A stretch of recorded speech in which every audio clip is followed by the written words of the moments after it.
Buenos días, amigas y amigos de la Red por la Democracia Paritaria de América Latina, un proyecto del programa Atenea del PNUD, ONU Mujeres e IDEA Internacional. Es un placer estar de nuevo con ustedes en nuestros webinars mensuales y en esta ocasión tenemos un tema de gran relevancia a nivel de nuestra región, que es el tema de las mujeres líderes y el poder local, dado que a pesar del progreso que se ha llevado a cabo en la región, todavía tenemos retos importantes para que las mujeres logren alcanzar los puestos de decisiones más amplios en el poder local y que puedan ejercer el poder libres de prejuicios sociales, culturales y de barreras estructurales que impiden un liderazgo pleno y efectivo. Para esta conversación de hoy tenemos un panel muy interesante, con muchísima experiencia, y es un placer para mí presentarles a ustedes a nuestras tres colegas que han sido invitadas para compartir sus experiencias y su perspectiva en el tema tan interesante que tenemos hoy en día. Tenemos en primer lugar a nuestra colega Flavia Tello Sánchez. Flavia Tello tiene un máster en Dirección y Gestión Pública y uno de Género y Sociedad Política y una doctoranda en Estudios de las Mujeres, Discursos y Prácticas de Género de la Universidad de Granada. Ha sido directora del Gabinete Técnico y responsable de la Unidad de Género de la Unión Iberoamericana de Municipalistas, donde yo tuve el gran honor de conocerla por primera vez, y ha sido también promotora y coordinadora académica de las ya muy conocidas cumbres iberoamericanas de agendas locales de género. Actualmente, Flavia es la coordinadora del Task Force Interamericano sobre el Liderazgo y Empoderamiento de las Mujeres, cuyo secretariado permanente está en la Comisión Interamericana de Mujeres de la OEA. Bienvenida, Flavia, un placer tenerte con nosotros. También contamos en nuestro panel con la doctora Teresa Inchaustegui Romero, que es mexicana, licenciada en Sociología por la Universidad Nacional Autónoma de México, con una especialidad en Sociología del Trabajo, diplomada en Análisis Político por la Universidad Iberoamericana de la Sede Santa Fe, y doctor en Investigación de Ciencias Sociales con especialidad en Ciencia Política por la Facultad Latinoamericana de Ciencias Sociales.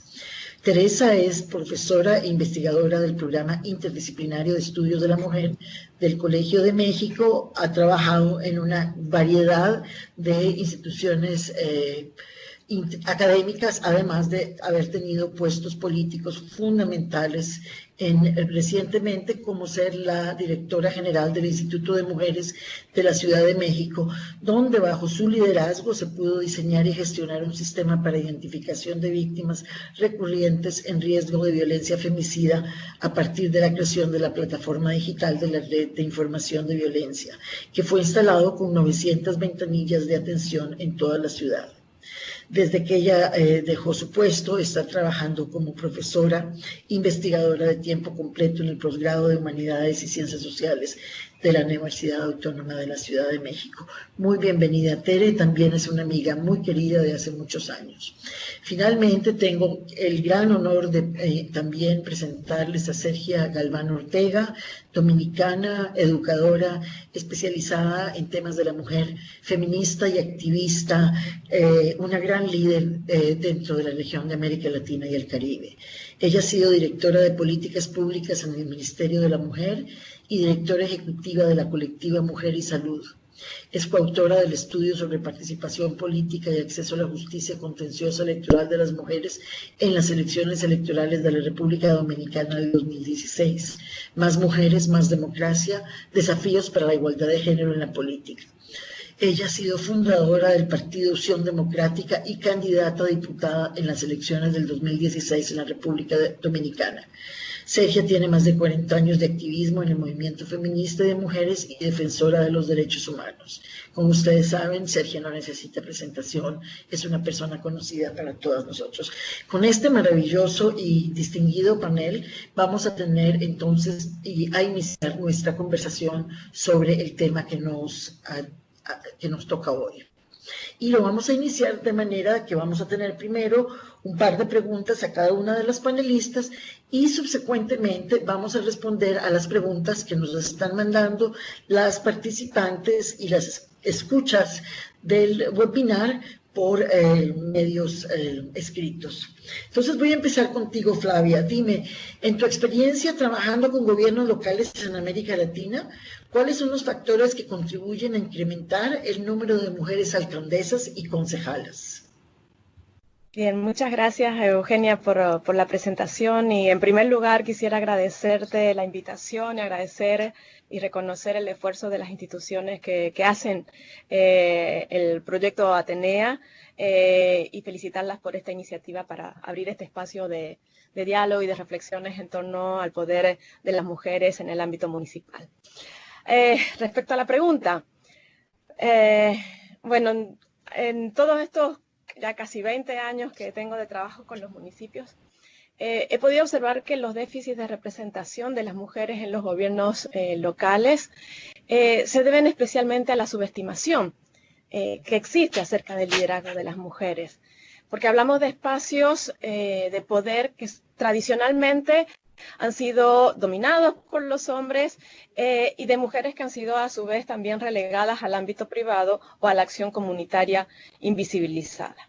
Sin embargo, y respondiendo a la pregunta, asistimos a un aumento lento pero paulatinamente creciente de representación de mujeres en el poder local.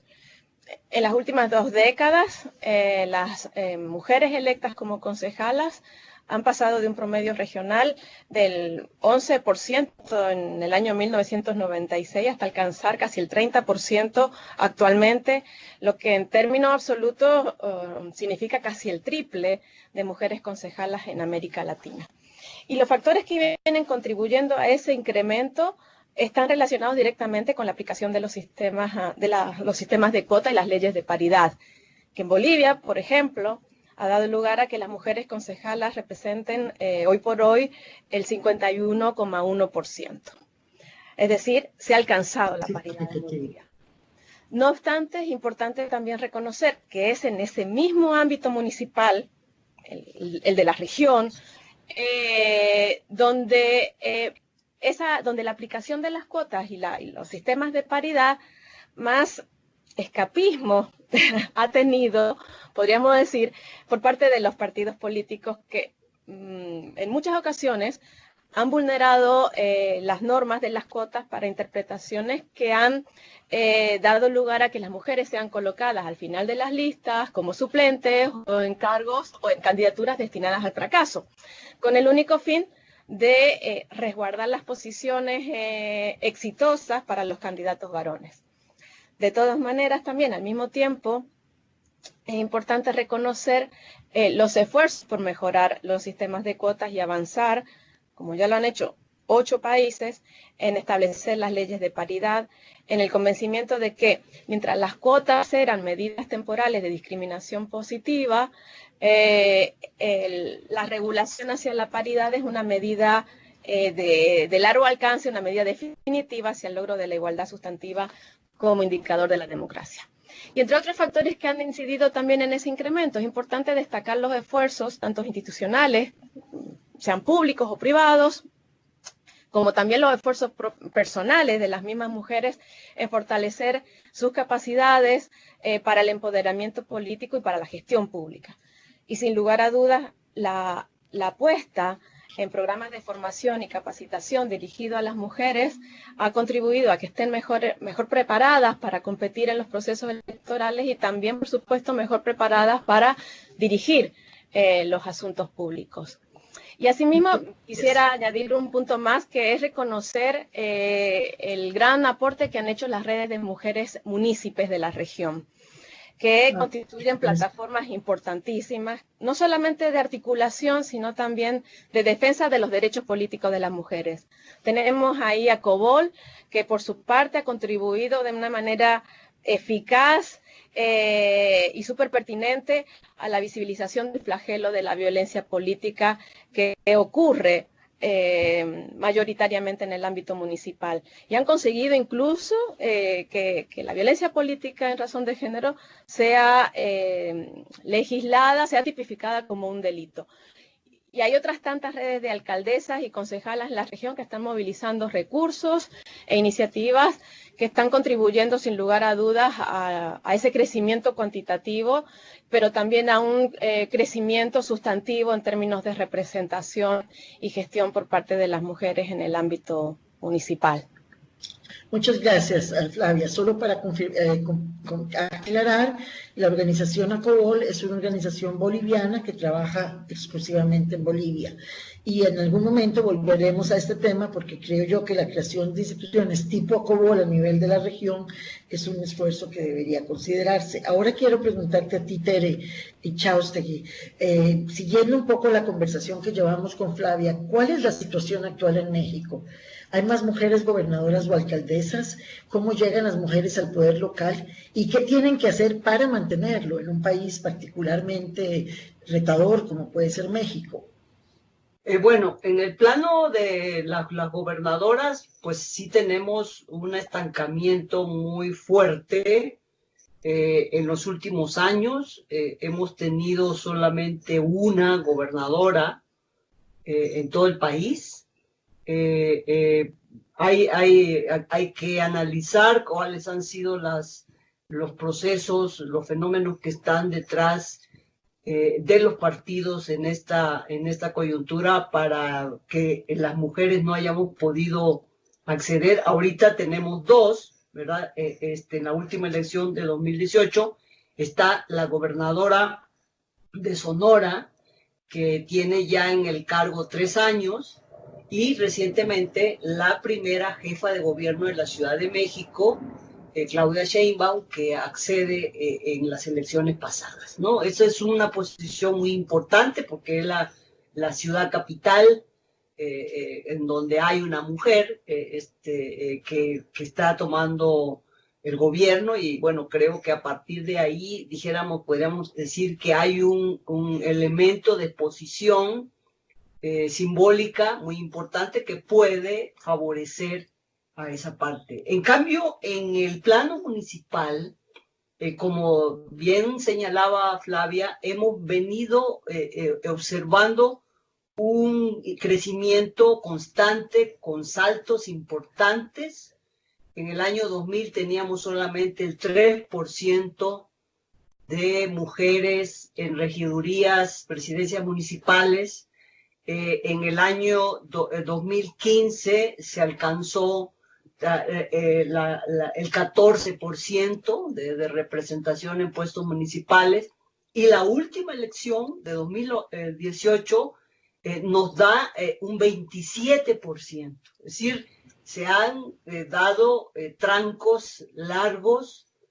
Sin embargo, dijéramos, el tema de la violencia política es algo muy sensible a nivel municipal en México, no solo por la violencia política de género en sí misma, sino la violencia política de género sumada a la violencia política por la presencia del crimen organizado en una gran cantidad de municipios.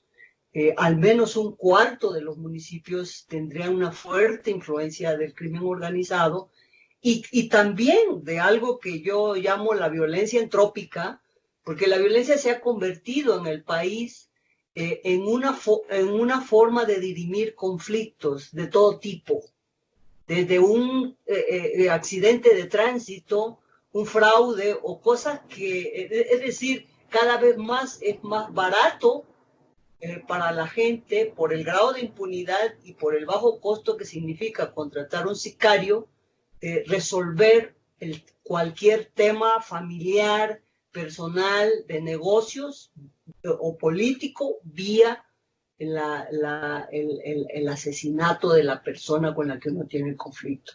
Entonces, en ese sentido, la parte municipal es sumamente sensible al asunto de la violencia política, porque se puede confundir con cualquier cosa y se puede mezclar con cualquier tipo de conflictos, y de hecho tuvimos en la pasada elección más de 30 candidatos asesinados en el proceso previo a la elección, Y bueno, eso pues evidentemente es un tema que se convierte en un obstáculo para muchas mujeres que seguramente muchas ven que no hay condiciones. Sin embargo, se sigue movilizando a las mujeres en estas comunidades. Son generalmente comunidades con más pequeño número de población, la que está gobernada por mujeres. Están a veces con menos de 20,000 habitantes, ¿no? Y bueno, como las mujeres, el gobierno municipal tiene también el tema de la policía, está también pues con una gran complicación para el ejercicio del poder en estas condiciones.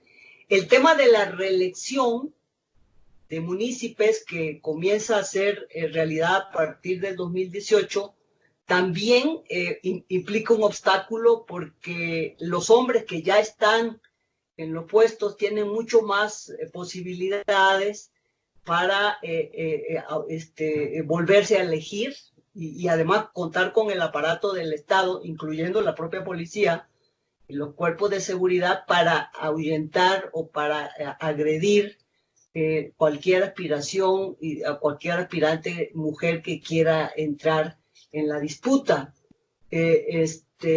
También parece ser que la propia situación de la reelección, a veces las mujeres no optan por esta segunda oportunidad, generalmente por la enorme dificultad que presenta para ellas, el reto para ellas y la inseguridad para ellas y sus familias, este tipo. También coincido con Flavia en el sentido de que las mujeres, que los partidos han hecho muchísimos esfuerzos para burlar las leyes, ¿no? Para escapar.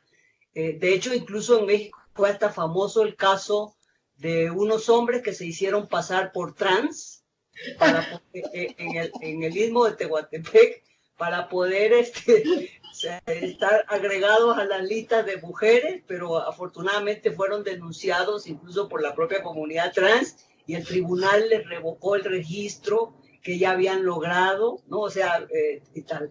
La experiencia del escapismo ha hecho que efectivamente acá en México hayamos logrado por parte de las mujeres que políticas que son hemos sido muy activas en esto, al lograr establecer tanto la paridad vertical como la horizontal, ¿no? Sin embargo, todavía se ve que hay gente que ha dimitido del cargo para que pase su esposo, su tío, su familiar. O sea, los partidos ocupan mucho esas estrategias de poner mujeres a modo que son obedientes a sus mandatos para desplazarlas y ocupar los sitios de los hombres. Los hombres. De todos modos, digo, el paso importante en la paridad ha sido real. O sea, tenemos 50% de representación en la Cámara de Diputados y 47% en la de senadores, ¿no? Con lo cual, dijéramos, estamos muy cerca ya como de la paridad. En los congresos locales también tenemos 30-35%, que también ha sido interesante porque elecciones pasadas lo máximo que se lograba tener era 15%. Es decir, estábamos a nivel de las entidades federativas en los estándares de hace 20 años y ahora estamos ya también arriba. Entre los retos importantes, creo que hay que ver la parte de fortalecer las capacidades de los gobiernos locales dirigidos por mujeres. Dijéramos, aquí en México el cargo es por 3 años, es un tiempo corto para hacer cosas y a veces la falta de experiencia, la falta de conocimientos de los fondos, de cómo bajar recursos, de cómo realmente lograr articular las atribuciones y las necesidades que tienen los gobiernos municipales con los recursos que tienen a su mano, hace una brecha de tiempo a veces no les permite realmente hacer un buen gobierno. Me parece que hacer un buen gobierno es una fórmula que debiéramos seguir como un paso subsiguiente para hacer que se vuelva mucho más atractiva para la población en la elección de mujeres en los cargos, ¿no? Sí. Fortalecer temas de la gobernanza, de la transparencia, de la rendición de cuentas y de las capacidades, creo que nos puede dar una ventaja comparativa muy, muy importante. También coincido con la observación de Flavia sobre la importancia de las redes de apoyo y de las organizaciones regionales que nos permitan ir identificando, ¿no?, cuáles son las coincidencias en problemas, las necesidades de fortalecimiento que tenemos que hacer en la región, diferenciando, por supuesto, los contextos donde se viven en cada parte, porque es para poder tener realmente una incidencia que sea pertinente, ¿no?, de acuerdo a la situación. Muchísimas gracias, Tere. Estoy viendo que hay una serie de temas que están surgiendo que son realmente muy importantes y los quiero retomar un poco en la segunda ronda de preguntas. Ahora voy a ir un poco a Sergia y quiero darle un giro un poquito a la conversación, Sergia, porque tú ya fuiste candidata. Todas estas barreras estructurales de las que nos hablan Tere y Flavia, desde las trampas de los partidos políticos, las dificultades de ejercer en el poder porque tienen menos experiencia, la violencia contra las mujeres. En el contexto dominicano específico que tú viviste, ¿por qué no nos cuentas cuál fue tu experiencia en el proceso electoral? ¿Qué aprendiste? ¿Qué le cuentas a otras mujeres de ese proceso que me imagino fue a la misma vez muy gratificador y muy retador? Sí, bueno, muchas gracias por esta oportunidad. Yo llevo varias décadas en activismo social y en activismo feminista, pero hace aproximadamente 10 años empecé a reflexionar sobre el feminismo, sobre mis prácticas políticas.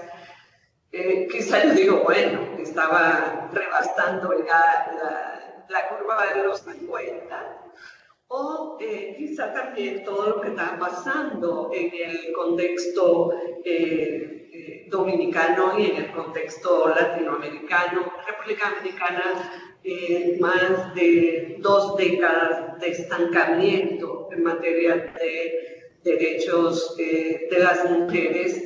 En América Latina también toda esa experiencia de ascenso de grupos antiderechos y como todas las dificultades que está dando colocar la agenda de las mujeres. En ese momento de reflexión coincide que Minú Tavares Mirabal se embarca en el proceso de construcción de un partido y me invita. Esto en el 2015 y yo, oh, sí, voy. Y me involucro en este proceso. Con el inconveniente de que al año había elecciones en el 2016 en República Dominicana.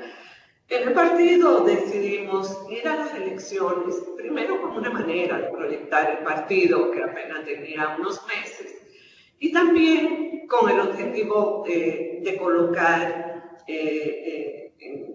una agenda en el debate político, de colocar una reflexión profunda sobre la misma crisis de los partidos y sobre la situación en términos generales, la construcción de la democracia, y nos embarcamos en las elecciones. 2 meses para ir a las elecciones. Yo había tenido experiencia en términos de acompañar candidatas, en términos de capacitarlas, pero jamás había corrido para un puesto de elección popular. Entonces, para mí, eso realmente fue un gran desafío. Hice muchas consultas con con amigas, con mujeres políticas, activistas de otros países, de República Dominicana. Pero al final fue una experiencia muy positiva, una experiencia, como tú dices, Eugenia, también muy retadora.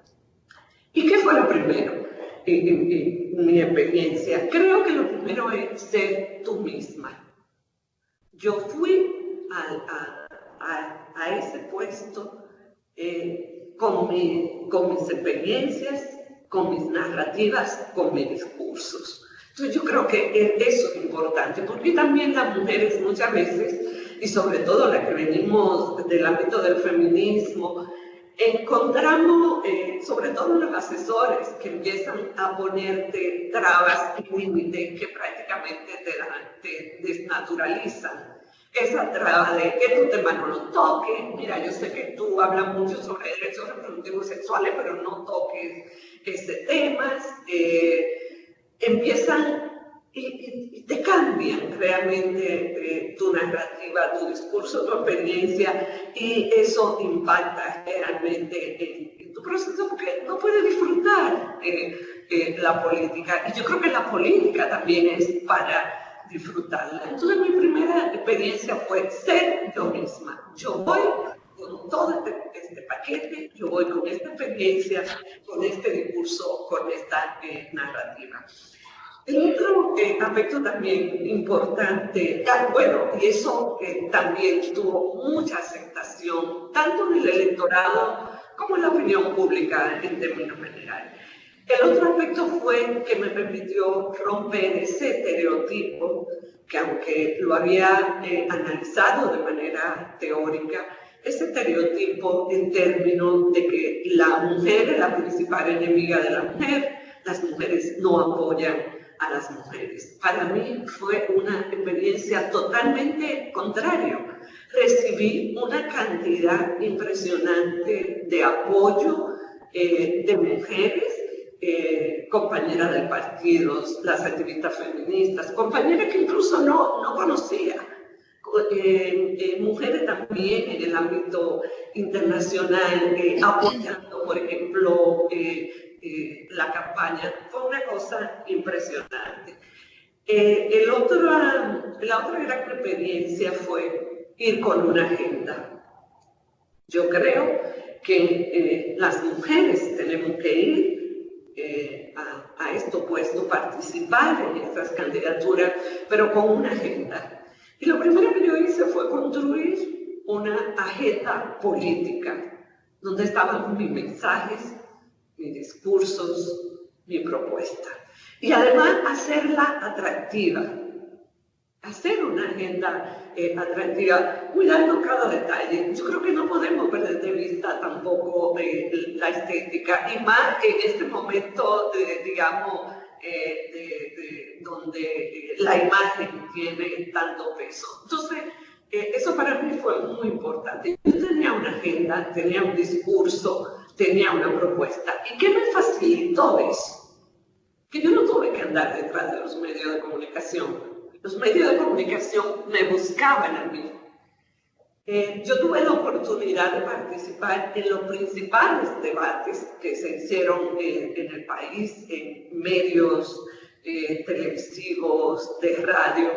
Y yo creo que lo fundamental era el hecho de que yo tenía una agenda. Yo tenía una agenda que la podía poner en debate, pero también tenía algo también que ofrecer a la ciudadanía. Entonces, para mí, contar con esa agenda fue un aspecto como muy importante para el debate. Y un aprendizaje, a partir de mi experiencia, a partir de mi agenda, en el debate político se abrieron muchos temas, porque yo lo llevaba.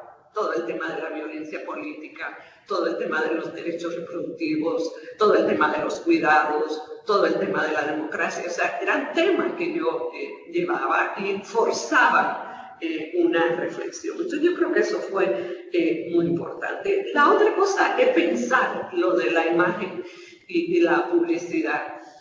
Y yo dije, bueno, mira, yo quiero hacer una publicidad que sea una publicidad comprometida, que sea una publicidad que no dañe el medio ambiente, que sea una publicidad que aporte. Y entonces, en ese sentido, todo mi paquete publicitario iba con eso. La gente no votaba porque lo que yo llevaba, porque todo era como de mucha utilidad.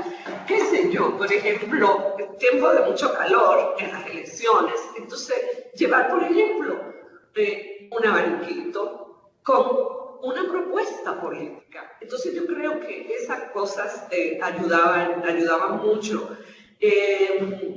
A la publicidad para las mujeres. En mi publicidad yo hablé a las mujeres y a los hombres de temas que son cruciales, desde el cuidado de la salud, desde el cuidado de la violencia. En los abanicos habían recomendaciones, por ejemplo, para prevenir la violencia, pero bueno, también yo era una candidata no solamente de las mujeres. Entonces también construí mensajes para los hombres en términos, por ejemplo, de la salud, en términos de revisar su masculinidad, en fin. Entonces yo creo que eso también fue muy importante. La otra gran experiencia fue lo económico. A las mujeres nos horroriza todo el tema económico. Y yo entro a una campaña con un partido recién formándose que no tenía dinero, pero tampoco yo tenía dinero y tampoco iba a comprometer mi seguridad financiera en la campaña. Entonces, yo creo que la creatividad es algo que funciona. Y aquí, experiencia de solidaridad. En mi experiencia encontré una solidaridad impresionante. Yo no tuve que poner de mis recursos en la campaña. Experiencia muy solidaria, como un ejemplo que quiero poner, un amigo que tiene un estudio profesional en Nueva York y me dice, bueno, si tú vienes aquí una semana, te hacemos esta producción. Y como buscamos gente de la comunidad, un señor de 90 años, padre de una amiga, ir a hacer un casting para un video. Entonces, yo creo que hubo mucha solidaridad de las mujeres también dominicanas, aportando, prestando los vehículos, en fin. Entonces yo creo que esa fue otra experiencia. La otra experiencia que para mí fue fundamental fue quizá ver en la práctica que parte de la resistencia también está al interior de los partidos políticos y del sistema electoral en términos general. La otra cosa fue la violencia política. Esa violencia política que la viví fuertemente, o sea, donde llamaban a no votar por mí, sobre todo sectores fundamentalistas, antiderechos, que realmente mi agenda, mi propuesta realmente le causaba problemas. Entonces, eso también fue un elemento sumamente importante, poder comprobar eso. Y de ahí también la necesidad de que las mujeres trabajemos fuertemente en la reforma de todos los sistemas electorales, en cambios estructurales al interior de los partidos políticos. Y también frente a la violencia, para mí fue un elemento muy importante y que me cuestionó mucho, fue todo el tema de justicia electoral. Yo creo que en la región no hemos trabajado lo suficiente todo el tema de justicia electoral y las mujeres no tenemos vía de canalizar todo ese tema de violencia, de obstáculos, de violaciones, porque tenemos mucha debilidad, mucha fragilidad en todo el tema de justicia electoral. Entonces, de ahí, de mi campaña, yo salí totalmente comprometida y totalmente convencida de la necesidad de tocar también ese tema de la justicia electoral. Y por último, yo creo y ahí coincido también con ustedes, de que necesitamos fortalecer también redes de apoyos con mujeres y también con hombres también solidarios. Esas redes de apoyo son muy necesarias. Yo creo que cuando está en una campaña, a pesar de estar en el escenario público, lo hace también de un espacio de mucha soledad. Y realmente yo creo que necesitamos muchas redes de apoyo. Había días que yo estaba tan agotada, tan cansada, que no tenía energía para ir, por ejemplo, a un programa. Entonces, yo creo que necesitamos esas redes solidarias que te nutren, que te aportan argumento, que te fortalecen en todo ese proceso. Y la última, ya así como gran lección, es que yo creo que necesitamos también una masa crítica de mujeres en la política. Muchísimas gracias. De verdad, muy interesante, Sergia, escucharte desde la práctica personal de tu vivencia. Creo que en esta primera ronda de preguntas hemos tocado temas muy cruciales, las trampas de los partidos políticos, el crimen organizado y su presencia en los gobiernos locales, la falta de experiencia de las mujeres mismas en la gestión política y en el buen gobierno. Estoy hablando de algunos temas que me parecen que son muy fundamentales para la discusión que tenemos, la relación de las mujeres con el mismo poder, el apoyo del sistema y de las instituciones locales a la permanencia de los hombres en el poder, que es un poco como lo hablaba Tere, y desde tu experiencia personal, la importancia de que las mujeres sean como ellas mismas, de que se solidaricen con otras mujeres, de que tengan una agenda y que no le tengan miedo a la agenda y que busquen apoyo en redes y otros para la sobrevivencia a los procesos políticos, el apoyo moral y el apoyo político para lograr una campaña, ya que la verdad, y estoy muy de acuerdo contigo, Sergia, los recursos para las mujeres en sus apuestas políticas siempre van a ser menores. Entonces, hemos puesto un panorama complejo, contradictorio, un poco dicotómico en la realidad de la presencia política de las mujeres. Hemos avanzado, lo vimos mucho, por ejemplo, en el caso de México, hemos dado saltos muy cualitativos en números. A nivel de la región, en 20 años, a nivel de países, México, Bolivia, por ejemplo, son dos ejemplos buenos, pero queda mucho por hacer. Entonces ahí voy a volcar un poco la segunda parte de nuestra conversación y agreguen a las preguntas que les hago, por favor, sin ningún problema, cosas que ustedes sientan que no les estoy preguntando, pero que deberían hablar al respecto. Entonces, Flavia, yo quisiera que me digas un poco, dentro de esta conversación que hemos tenido, ¿qué podemos hacer para transformar el contexto municipal? Y para que las mujeres realmente puedan entrar, como decía Sergia, en una forma de mayor masa crítica para lograr el poder. ¿Qué es lo que tenemos que hacer a ese nivel? Bueno, en ese sentido yo creo que en estos momentos, actualmente asistimos a un momento excepcional en el ámbito municipal, en el ámbito regional, me atrevería a decir global, aunque hay todavía regiones del mundo en las que todavía los temas no son parte de la agenda, pero sí creo que estoy convencida que estamos en un momento, somos testigos de un escenario excepcional, en la medida que pueda ser bien aprovechado, puede favorecer una mayor representación en el poder local por parte de las mujeres. Quiero referirme a los movimientos y el activismo feminista de los últimos 3-5 años, que ha salido y que ha tomado las calles. Y se moviliza en el espacio de las ciudades, se moviliza en las calles de las ciudades.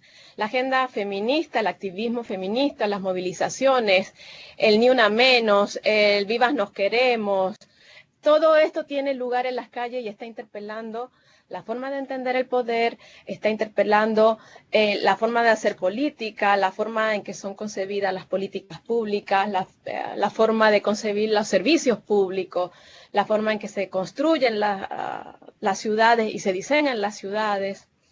Incluso también está interpelando a las propias mujeres que tienen la oportunidad de participar en la toma de decisiones sobre cómo están aprovechando también ese poder para ejercerlo desde el enfoque de derechos humanos y desde el enfoque de derechos de las mujeres también en particular. Y en ese sentido quiero recuperar lo que decía Sergia antes acerca del apoyo que ella sintió recibir por parte de las mujeres, ¿no? en el proceso electoral que ella vivió. Creo que realmente necesitamos desmontar esa narrativa acerca de que las mujeres no se apoyan entre sí o que las mujeres son las enemigas las peores enemigas de las mujeres, porque realmente en estos momentos estamos asistiendo a una revolución de solidaridad y de sororidad entre las mujeres que bulle en el espacio local, que es donde está la cercanía, esa proximidad entre las mujeres que pueden reconocerse, apoyarse.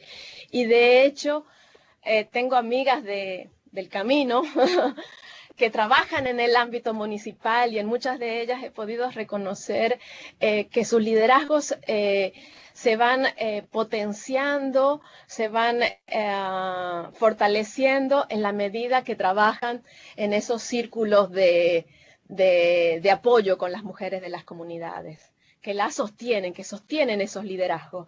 Y en ese sentido creo que también parte de los desafíos de los liderazgos de las mujeres en el ámbito local tienen que ver con facilitar y propiciar ese diálogo, ¿no? Que las mujeres apuesten y que les enseñemos a apostar por trabajar conjuntamente en procesos de participación o de construcción colectiva de la agenda de quienes van a liderar los espacios de poder y toma de decisión, para que se sienta que es una agenda de las mujeres en el poder, ¿no? Y que no es solamente la agenda de Sergia en ese espacio político, sino que es una agenda que las mujeres están sosteniendo a través de Sergia, por poner, ¿no?, el ejemplo que ella daba de su candidatura. Y por otro lado, también creo que en este marco actual, que digo que es excepcional, sobre toda esta ebullición, esta revolución del movimiento feminista, también hay un liderazgo de mujeres jóvenes muy esperanzador, el cual creo que necesitamos proteger para que se fortalezca y crezca. Y pienso que a veces no estamos poniendo la atención en ese sector importante de la ciudadanía, ¿no? Porque son nuestras futuras alcaldesas, nuestras futuras concejalas y, por qué no, también futuras presidentas. Y realmente creo que son liderazgos muy esperanzadores los de las muchachas que actualmente están tomando la palabra en las calles para defender una agenda de derechos de tercera o de cuarta generación, como la quiera llamarse, dependiendo de cada ámbito, ¿no? Pero que están alzando la voz de una manera muy plausible. Pero cuidado, y tú lo decías, Eugenia, en la presentación, ya hemos visto que las resistencias que han resurgido con mucha furia y están replanteando las conquistas de las mujeres con un claro discurso de retroceso sobre los derechos, y se están adueñando de un relato falso también, además, ¿no? Y la arena política, lamentablemente, especialmente la del ámbito local, también se está volviendo nuevamente un ámbito hostil para las mujeres. Lo estamos vislumbrando a través de la propia violencia política, que en el ámbito municipal adquiere unas dimensiones, unas manifestaciones alarmantes, mientras que las mujeres parlamentarias o candidatas a parlamentas pueden hablar de una violencia política acerca del acoso que reciben en las redes sociales, a través de incluso las propias discriminaciones que reciben en los diferentes espacios de comunicación y se refieren y se reconocen como víctimas de violencia política. Sin embargo, en el ámbito municipal, las mujeres que sufren violencia política es que las están matando. Es que están asesinando a sus familias, es que las acosan constantemente, es que las amenazan a sus familias, les están quitando sus sueldos. Entonces son otras manifestaciones que están siendo resultado también de esa resistencia hacia ese adelanto, hacia ese avance de las mujeres que están tomando espacios en el poder. Para resumir, perdona, termino un poquito la idea, pero quiero decir que hay una revolución incontestable de esos liderazgos que necesitamos potenciarlos para formalizarlos en la política local, ¿no? Y hay que apostar también en ese sentido y exigir a los parlamentos, a los partidos políticos, a los órganos electorales, como bien decía Sergio acerca de la justicia electoral, hay que exigirles garantías para que la paridad democrática, el concepto de paridad democrática, los modelos de paridad alcancen al ámbito municipal, sean efectivos en ese ámbito que muchas veces queda, parece lejano a la mirada que se tiene sobre los avances que se alcanzan a nivel regional o nacional. Gracias, Flavia. Voy a volver contigo, Teresa, a hablar un poquito de algunos de los temas que tomaste en tu primera intervención. Tú hablaste mucho de la violencia política contra las mujeres, que también la ha mencionado Flavia. Hablaste que en el contexto de México en particular tenía que ver, por una parte, con violencia política, además había violencia política de género, y además este proceso se agudizaba en contextos donde hay una presencia del crimen organizado. Entonces, mi pregunta contigo, que es tal vez la pregunta del $1.000.000, es: ¿cómo se pueden proteger y defender las mujeres de la violencia política? ¿Qué hacen? ¿Cómo sobreviven esas situaciones?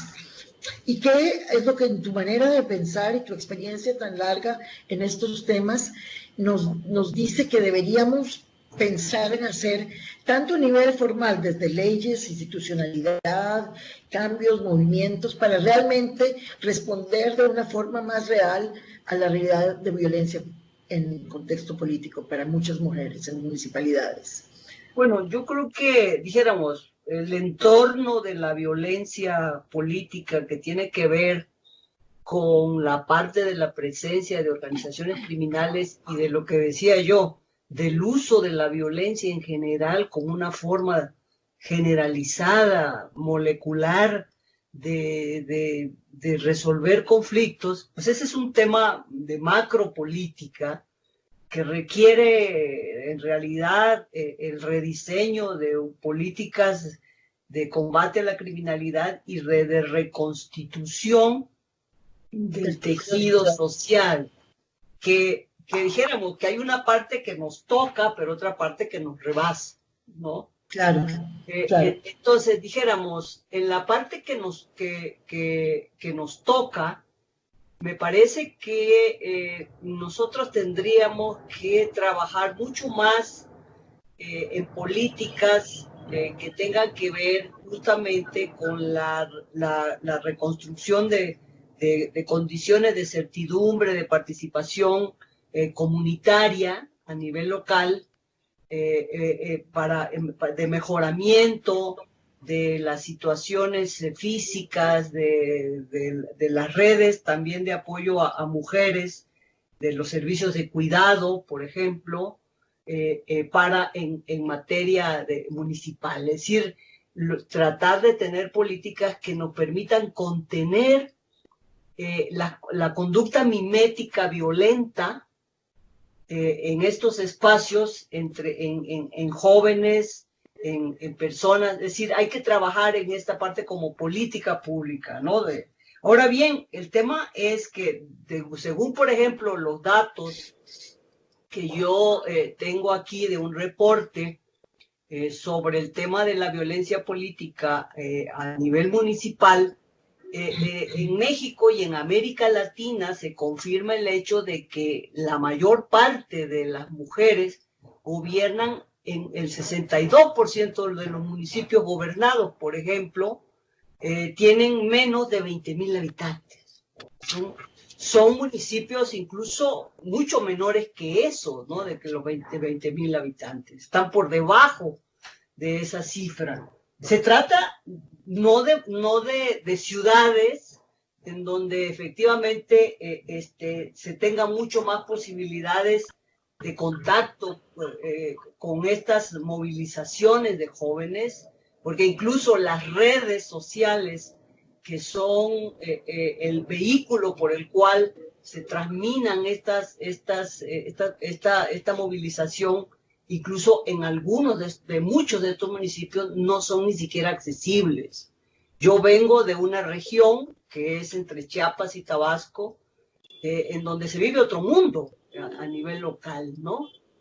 Y en donde, dijéramos, son estas fuentes de poder social originarias, caciquiles, que se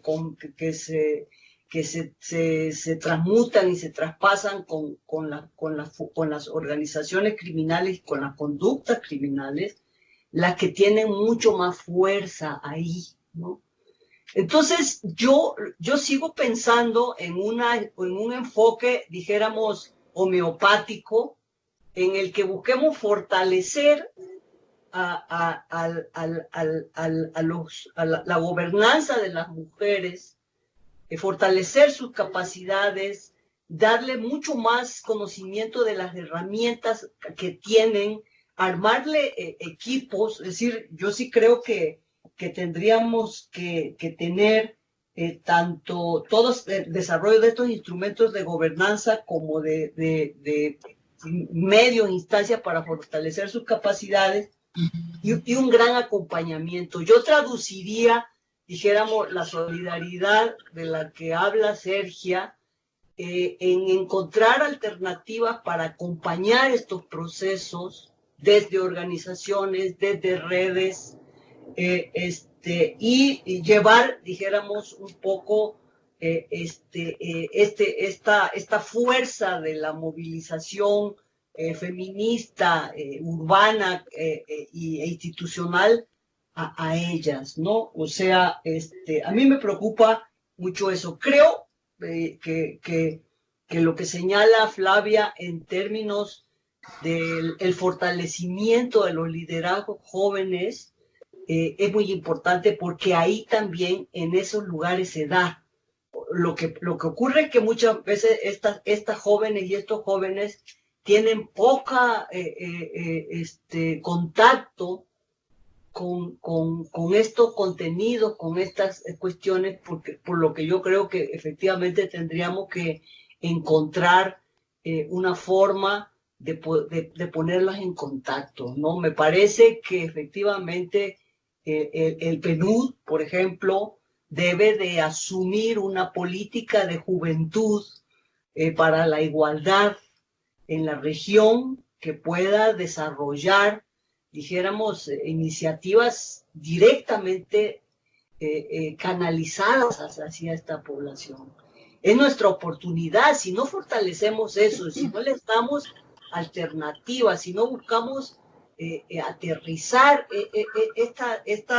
esta parte conductual, cultural que se está moviendo, ustedes saben, y por experiencia propia lo pueden saber, que uno es revolucionario hasta antes de los 30 años, ¿no? Como se decía en los años 60, desconfía del que tiene más de 30 años, ¿no? Porque el mismo encuadramiento que uno va haciendo con la edad, en trabajo, en familia, en hijos, te va metiendo a los canales institucionales hechos. Y cada vez son más estrechos los márgenes de innovación, de revolución y de cambio que uno puede imbuir dentro de estos canales. Entonces, si no aprovechamos esa fuerza y no la orientamos y canalizamos, incluso para darle también sentido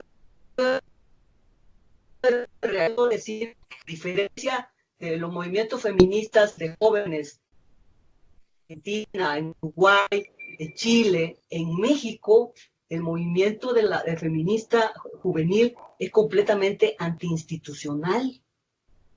De hecho, tienen una crítica feroz contra lo que le llaman la gerontofemocracia. Es decir, nos acusan de viejas y de burócratas. O sea, ¿entiendes? ¿Entendés? Entonces tenemos que también acercarnos desde otro lugar, ¿no?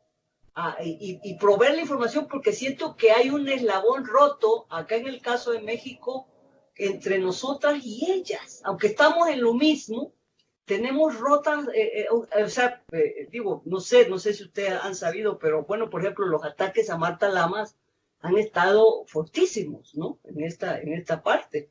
Y la ponen como un emblema de la gerontofemocracia, ¿no? Entonces, o sea, por discutir muchas de las alternativas que se están dando. Creo yo que eso tenemos que aprovecharlo, Eugenia. Y hay que Flavia, tú también desde la CIM, porque creo que hay que catapultar esa fuerza y hacerla y difundirla, ¿no? Estoy absolutamente de acuerdo, ¿no? Muchas gracias, Tere. Estamos creo que muy de acuerdo. Sergia, quiero tomar esa apuesta que nos pone Teresa de trabajar con mujeres jóvenes, de repensar un poco y llevarlo al ámbito de las mujeres jóvenes de grupos etnoculturales diferentes, de minorías, por ejemplo, las minorías afrodescendientes, las indígenas, que no siempre son minoría, pero que tienen unos niveles de marginalización muy altos. Y que me cuentes un poco desde tu misma perspectiva, por ejemplo, cómo estos crecientes movimientos de mujeres en la región, donde hay ¿cómo ven ellas las instituciones políticas? ¿Cómo responden a las instituciones políticas? ¿Y cuáles son las propuestas que se pueden hacer desde la institucionalidad o desde fuera de la institucionalidad para lograr una mayor presencia y diversa de mujeres jóvenes en los procesos políticos? Bueno, antes de responder eso, también quería plantear dos elementos que se me quedaron ahorita, que para mí fueron muy importantes en el proceso de campaña, y es contar con mentorías. Yo en mi campaña tuve 5 mujeres que eran mis mentoras. Y eran esas mujeres que estaban de manera permanente retroalimentándome de manera estratégica, sobre todo, en todo el proceso de conducción de la campaña. Entonces yo creo que eso es muy importante. Y el otro tema es el de las redes sociales. Para mí, la campaña me forzó a incursionar en el mundo de las redes sociales, hacer un aprendizaje rápido y al final un balance también muy positivo en términos de confirmar el impacto que tiene, sobre todo en términos de reducción de costos, en términos de un mayor alcance de tu propuesta, en fin. Entonces yo creo que también las mujeres estamos desafiadas en esas dos direcciones. O sea, yo no creo necesario que haya una ley de paridad específica para las mujeres afrodescendientes. No, yo no creo eso. Yo creo en ese concepto amplio de la paridad y donde en este concepto amplio de paridad, por supuesto que tienen que apuntar a producir todos esos cambios culturales, esas desigualdades, esas exclusiones. Entonces yo creo que en ese ámbito es que tenemos que asegurar que las mujeres afrodescendientes puedan entrar. Si bien es cierto que ha habido experiencia también maravillosa de cuotas para afrodescendientes de manera fundamental en el ámbito laboral, en el ámbito educativo, yo creo que el desafío está en que podamos hacer leyes de cuotas leyes de paridad que incluyan a todas las mujeres, que den cuenta de la diversidad de las mujeres, porque de lo contrario estaríamos haciendo leyes de paridad para las mujeres lesbianas, leyes de paridad para las mujeres rurales, leyes de paridad para las mujeres jóvenes. Entonces yo creo que el desafío que tenemos en América Latina es definir una política paritaria, definir un marco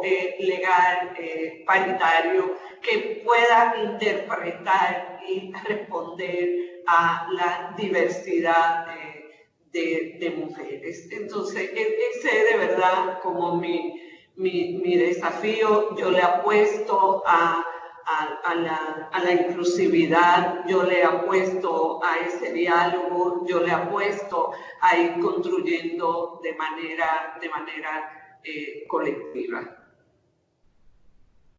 Muchas gracias, Sergia. Muchísimas gracias.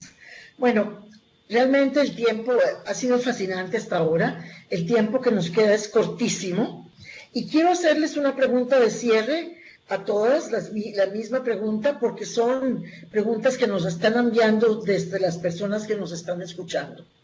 Una es, a cada uno de ustedes, si tuviera cada una de ustedes que cambiar una cosa, para realmente dar una mayor potencialidad a la presencia y la eficiencia de la mujer en puestos políticos a nivel local, ¿qué sería lo que cambiarían?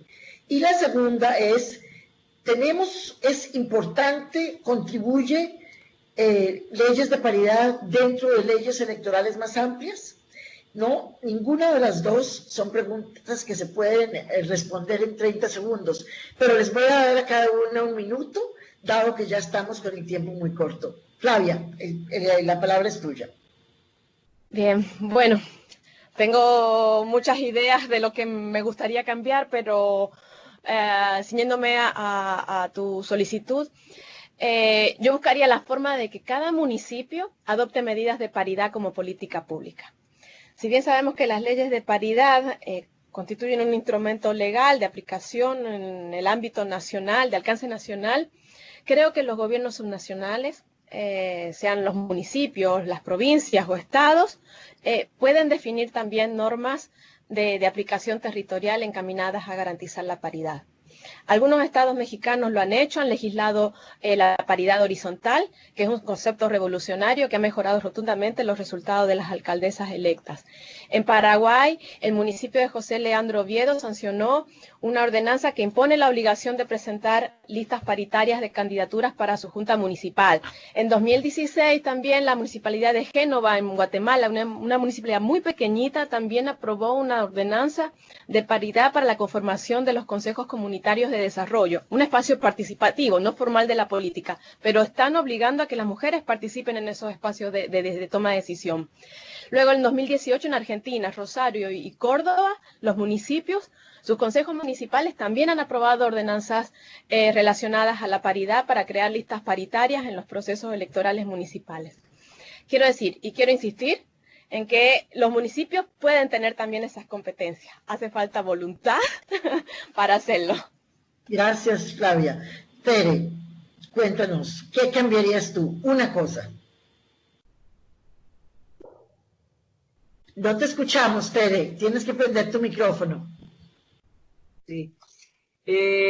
Yo quería referirme a lo que señaló Sergia. En el caso mexicano, no hay precisamente, la ley de paridad establece solamente las reglas generales para el acceso al poder de mujeres y estar postuladas en posiciones competitivas con respecto a los hombres, pero lo que sí se ha hecho y sí se puede hacer es propugnar porque los partidos internamente tengan efectivamente reglas para dar paso a la diversidad de los distintos grupos que son excluidos por diferentes cosas.